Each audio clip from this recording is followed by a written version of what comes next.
L'UNRWA qui est entre autres en charge de plusieurs écoles à Gaza, en Cisjordanie. On en parle avec vous, Myriam Amman. Rebonjour. Les autorités israéliennes pointent à nouveau du doigt l'enseignement dans certains établissements palestiniens.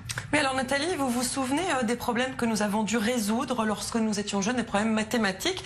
Eh bien, je vous propose de faire un petit exercice. Vous allez le voir s'afficher. Tom possède 20 billes, Anna 25 billes. Combien de billes possède en tout Tom et Anna? Votre réponse, Nathalie, je l'attends. 45. 45, très bien. On va vérifier tout de suite sur si vous avez raison ou pas. Allons-y, voilà, 45 billes, très bien. J'ai raison en maths. Voilà, alors maintenant, je vous propose un tout autre problème, toujours un problème mathématique destiné à un enfant de 9 ans.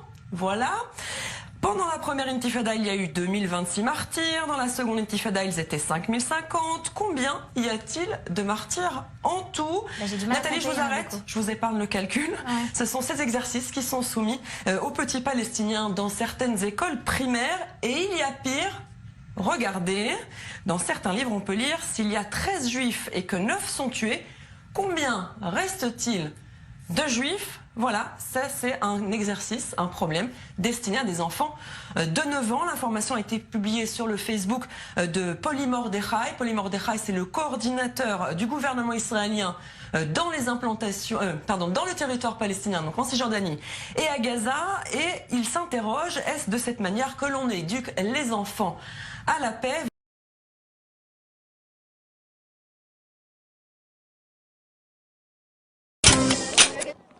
כשאתם נמצאים על הטנק, אתם מדמיינים משהו? הם כאילו במלחמה ויורים על הטנק ומנסים לפגוע בי. מה דמיינת? שאני הורגת אנשים. הם מסורי והם לובשים מדים בצבע חום עם ירוק. ערבים. אני מדמיין שכל פעם אני רואה מולי ערבי מת, זה ממש שמח אותי כבר יותר. ומה אתה מדמיין שאתה נמצא על טנק? כלום! ערבים שרוצים אחריי, שרוצים להרוג אותי. באת לטנק, יורה בכולם, טק טק טק טק, הורגת את כולם? איך הרגש? הרגשתי מאושרת. איפה בצבא היית רוצה לשרת? בצפון, בשטחים, בעזה, ביהודה ושומרון? לבנון, הייתי הכי רוצה בלבנון. איפה היית רוצה להילחם? בעזה. אבל עכשיו החזרנו את לבנון, אז אין לנו מלחמה בלבנון. לא נורא, נחזיר אותם לשם עוד פעם. אתה מקווה שעד שאתה תהיה חייל, תהיה לנו מלחמה כבר עם לבנון עוד פעם? כן. מה נראה לך הנשק שאיתו אפשר להרוג הכי הרבה? המרכבה סימן 4. זה טנק תוצרת הארץ קודם כל, אחד הטנקים הטובים בעולם.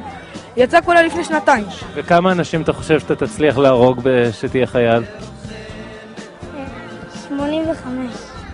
ואתה רוצה להיות בצבא שתהיה גדול? לא רוצה להיות. למה אתה לא רוצה להיות?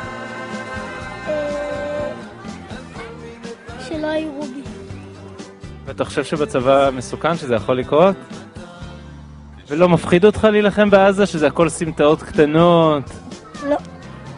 לא מפחיד. כי אם יראו בי יש לי חברים שיעזרו לי.